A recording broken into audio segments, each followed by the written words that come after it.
So ಮತ್ತೆಲ್ಲ ಸ್ತೋತ್ರ ಮಾಡೋದು ನಮಸ್ಕಾರ ನನ್ನ ಹೊಸ ವ್ಲಾಗಿಗೆ. ಸೊ ಇವತ್ತು ಸಂಡೇ ಬೆಳಗ್ಗೆನೆ. ಸೊ ಇವತ್ತು ಒಬ್ಬನೇ ಆ್ಯಕ್ಚುಲಿ ನಮ್ಮ ಅತ್ತೆ ಮನೆಗೆ ಹೋಗಿದ್ದಾರೆ, ನಮ್ಮ ಅಪ್ಪ ಕೆಲ್ಸಕ್ಕೆ ಹೋಗಿದ್ದಾರೆ.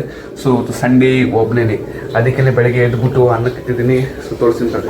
ಸೊ ಬೆಳಗ್ಗೆ ಎದ್ಬಿಟ್ಟು ಆಡಿ ಅನ್ನ ಇಟ್ಟಿದ್ದೀನಿ, ಮೊಟ್ಟೆ ಬೇಯಿಸ್ತಾ ಇದ್ದೀನಿ, ಸಾಂಬಾರಿದೆ. ಸೊ ಇವನ್ನೆಲ್ಲ ಬಿಸಿ ಮಾಡಿಬಿಟ್ಟು ಈಗ ಸ್ವಲ್ಪ ಹೊತ್ತಾದ್ಮೇಲೆ ತಿಂಡಿ ತಿನ್ನೋದು. ಸೊ ಇವತ್ತು ಸಂಡೇ ಬಂದು ಅಲೋನ್ ಡೇ ಅನ್ಬೋದು. ನಮ್ಮ ಅಮ್ಮ ಬರ್ತಾರೆ, ಇನ್ನೇನು ಸ್ವಲ್ಪ ಮಧ್ಯಾಹ್ನ ಹೊತ್ತಿಗೆಲ್ಲ ಬಂದುಬಿಡ್ತಾರೆ, ಅಥವಾ ಐ ಥಿಂಕ್ 11 ಗಂಟೆ ಹೊತ್ತಿಗೆಲ್ಲ ಬಂದುಬಿಡ್ತಾರೆ. ಸೊ ಅವ್ರು ಬಂದಮೇಲೆ ಮತ್ತೆ ತೋರಿಸ್ತೀನಿ ಏನು ಅಂತ. ಸೊ 11 ಗಂಟೆ ಹೊತ್ತಿಗೆಲ್ಲ ಬಂದುಬಿಡ್ತಾರೆ ಅನ್ಕೋತೀನಿ ನಮ್ಮಮ್ಮ. ಸೊ ಏನು ತೊಂದರೆ ಇಲ್ಲ. ಸೊ ಸದ್ಯಕ್ಕೆ ಈಗ ಇನ್ನೂ ತಿಂಡಿ ಮಾಡಬೇಕು, ತಿಂಡಿ ಮಾಡಿದ್ರೆ ಮುಂದಿನ ಬ್ಲಾಗ್.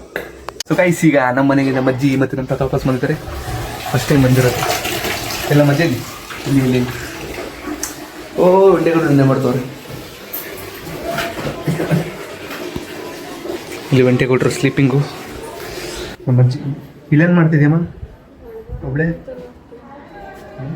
ಮಳೆ ಮಳೆ ಬರಂಗ ಐತೆ.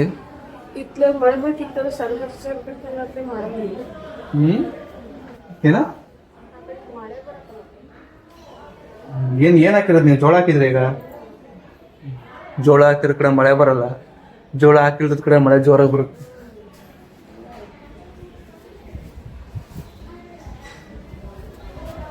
ಮತ್ತೆ ಏನ್ ಸಮಾಚಾರ? ಏನಿಲ್ಲ ಬ್ಲಾಗ್ ಮಾಡು, ಇಲ್ಲಿ ಬ್ಲಾಗ್ ಮಾಡಮ್ಮ. ಆದಂಗೆ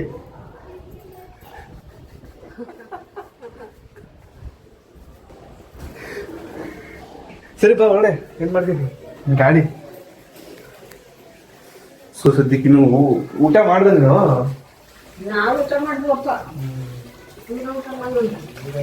ಬಂದಿದ ತಕ್ಷಣ ವಾಷಿಂಗ್ ಮಿಷಿನ್ಗೆಲ್ಲ ಹಾಕ್ಬಿಟ್ಟು ಸ್ಟಾರ್ಟ್ ಮಾಡಿಬಿಟ್ಟಿದ್ದಾರೆ ತುಳಿಯೋದನ್ನ.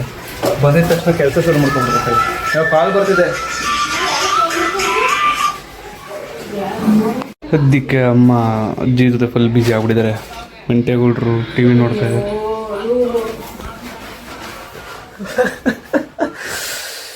ಸದ್ಯಕ್ಕೆ ನಮ್ಮದು ಅಷ್ಟೇ, ಈಗ ಏನೇನು ಬರ್ಕೊಂಡಿದ್ದೆ ಬರ್ಕೋಬೇಕು, ಓದ್ಕೋಬೇಕು. ಆದರೆ ಸದ್ಯಕ್ಕೆ ಇವತ್ತಿನ ದಿನ ಇಷ್ಟೇನು ಜಾಸ್ತಿ ಏನಿಲ್ಲ. ಆಮೇಲೆ ಒಬ್ಬನೇ ಜಾಸ್ತಿ ರೀತಿಯ ಮಾಡಿದೆ, ಅಷ್ಟೇನು ಏನಿಲ್ಲ. ಸೊ ಸದ್ಯಕ್ಕೆ ಇವತ್ತು ಬ್ಲಾಗ್ ಇದೆ ಇಷ್ಟೇ. ಸೊ ಇಷ್ಟೊಂದು ವಿಡಿಯೋ ಲೈಕ್ ಮಾಡಿ, ಸಬ್ಸ್ಕ್ರೈಬ್ ಮಾಡಿ. ನಾಳೆ ಹೊಸ ಬಾಯ್.